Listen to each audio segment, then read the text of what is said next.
One winter's evening, just before New Year's, Shaun was waiting in a yard to help Dewan up the hill with half of his freight train.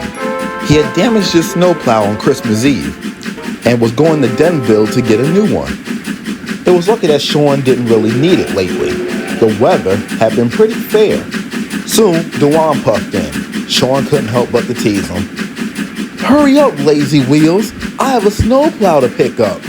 Dewan simply rolled his eyes and ignored him as he switched his train. Soon, Shaun was coupled up just ahead of the caboose. Dewan whistled that he was ready, and Shaun replied, and the two headed for the hill.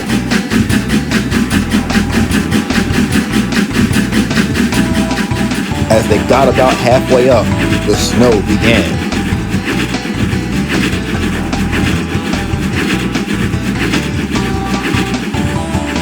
By the time they reached the summit, it had gotten heavier.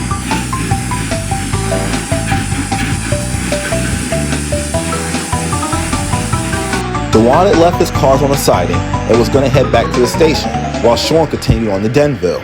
"You better stay here," warned Dewan. "You're going to get stuck without your snowplow." Shaun, however, was feeling confident.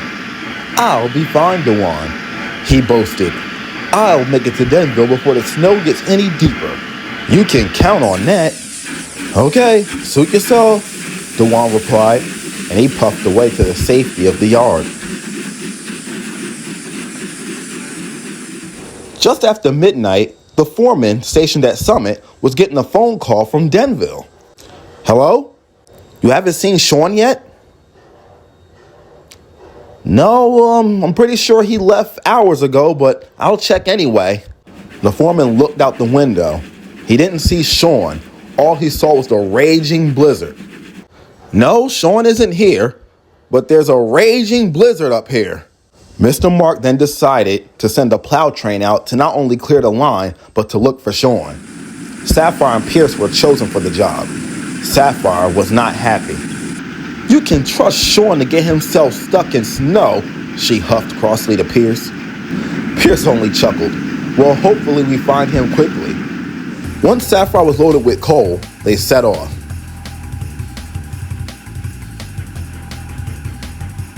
Things went easy at first, but the run got tougher and tougher the higher that they climbed. The wind blew heavy, wet snow at them. Sapphire was equipped with a pilot plow, so she was getting the brunt of it. Pierce's fireman had to constantly go out and shovel snow so it didn't get in Pierce's air intake. After they passed Collinswood's section house, Sapphire and Pierce got trapped in a deep drift. The men worked hard to free them. Sapphire's fireman checked her water glass. "We can't continue on, but we better go back and get water." "Thank goodness," sighed Saph. "I need a drink." They carefully backed toward the section camp. They didn't realize that while they were away, ice had gotten into the switch. Then, suddenly, one by one, the caboose, the spreader, the flanger, and Pierce's rear truck went into the dirt. "Oh, for crying out loud," snorted Sapphire.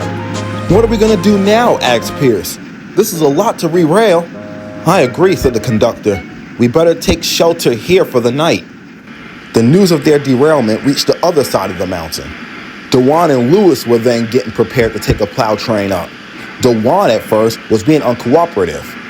"No, I'm not going," Dewan huffed. "Shaun could stay out there till spring for all I care. That's what he gets for being conceited." "Don't be like that," Lewis said. "Lewis is right," said Dewan's driver.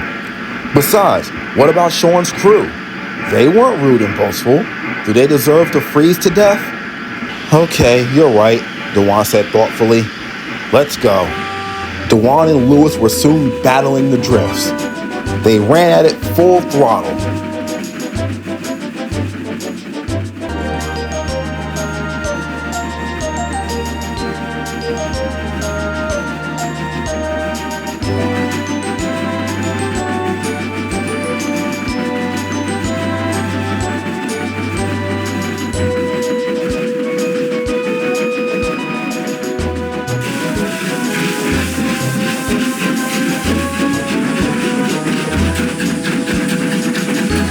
They got within a half a mile of Summit, where suddenly a drift ran in and they both got stuck. This really frustrated Dewan, and he began thinking of what he'd say to Shaun when he next saw him. The yard foreman had rode with the plow train up, and since they were half a mile from Summit, walked the rest of the way there. He found a sled, grabbed some food from the section house, rested for a few hours, and then set out on snowshoes to find Shaun and his crew. He walked the long ways, pulling the sled, battling the wind and the snow, until, well, look what we have here. He found Shaun completely buried halfway down the other side of the mountain.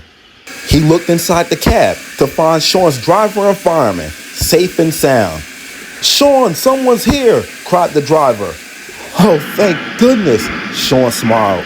Shaun's crew hadn't eaten in 2 days, so they were happy to finally get some warm food that they ended up cooking over what was left of Shaun's fire in his firebox. "So," asked the yard foreman, "how did you get into this mess?" "We were doing well," Shaun said, starting to shiver a little, "until we saw this big wall of snow. And considering the weather was warm," Shaun's fireman added, "we wouldn't be able to go to help without freezing to death. So we decided to wait here. We figured we'd be found eventually." Well, it was New Year's Eve. At midnight, the yard foreman and Shaun's crew toasted with a cup of coffee to the new year. Shaun smiled. He wanted to blow his whistle, but he had no more steam. The next morning, they drained Shaun's boiler and walked to Collinsworth, where Sapphire and Pierce were still stuck. When they got there, they happily announced that Shaun had been found, much to the relief of everyone, especially Sapphire and Pierce. It took another few days before they were able to actually reach Shaun. Lewis and Dewan were eventually rescued too. They spent the day before burning old ties to try to thaw out the ice that had formed around Shaun. Sapphire and Pierce coupled up to take up the strain. "He might be still stuck," said the section foreman, "so give him a good heave on my say. 1, 2, 3, pull." Sapphire and Pierce opened their throttles wide and pulled as hard as they could.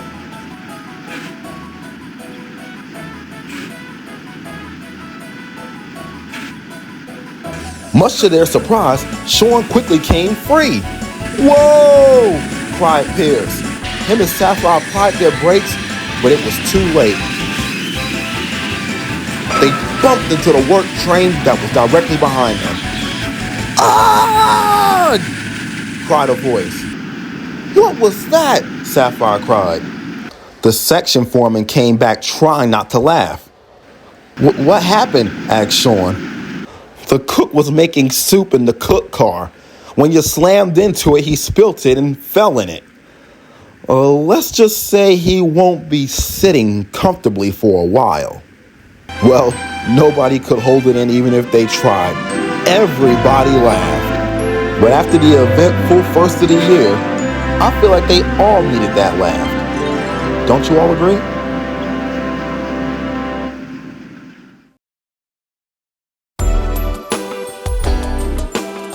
It's almost time, everybody. It's almost time. Here we go. 10, 9, 8, 7, 6, 5, 4, 3, 2, 1. Happy New Year! All acquaintance be forgot and never brought to mind. Should all acquaintance be forgot for old lang syne? For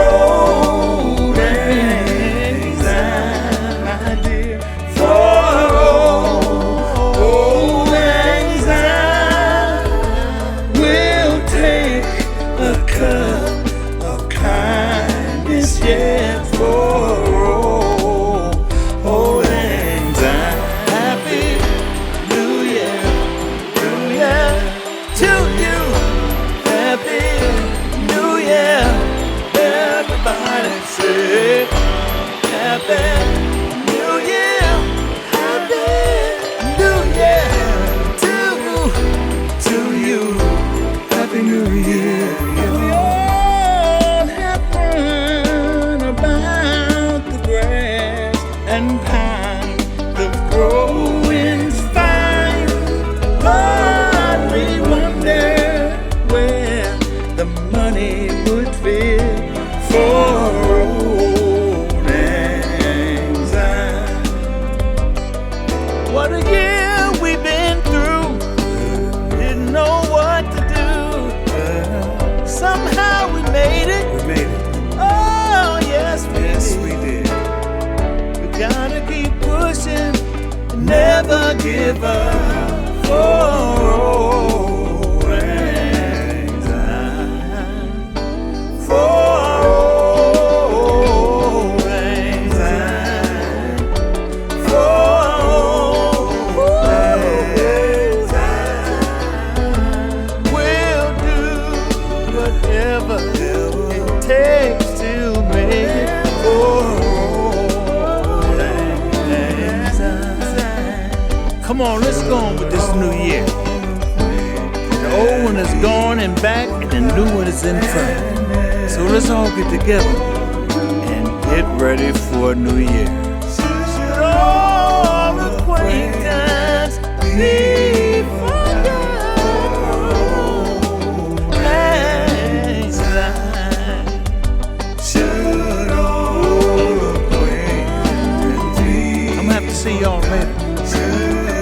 I'm going on into this new year with my eyes on the prize.